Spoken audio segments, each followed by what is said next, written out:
ஒரு ஏழை சிறுவன் தன் பாட்டியிடம், என்னிடம் வண்ணப் பென்சில்கள் இல்லையே, என் உலகம் ஏன் கருப்பாக இருக்கிறது என்று வருத்தப்பட்டான். அவனிடம் ஒரு சாதாரண கருப்பு பென்சில் மட்டுமே இருந்தது. பாட்டி அவனிடம் ஒரு காய்ந்த குச்சியை கொடுத்து, இது ஒரு மாயக் குச்சி, இதை வைத்து நீ காற்றில் வரைந்தால் உனக்கு மட்டுமே தெரியும்படி வானம் வண்ணமயமாக மாறும் என்றார். சிறுவன் நம்பிக்கையுடன் காற்றில் ஓவியங்கள் வரைந்தான்.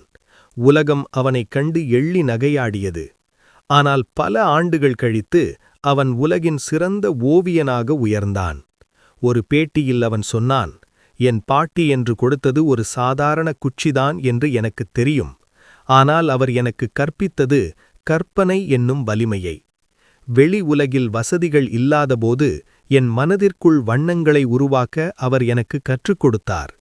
வறுமை என்பது கையில் பணமில்லாததல்ல, மனதில் கனவுகள் இல்லாததுதான் என்பதை அன்று உணர்ந்தேன். நீதி: நம்மிடம் உள்ள வசதிகள் நம் வாழ்க்கையை தீர்மானிப்பதில்லை.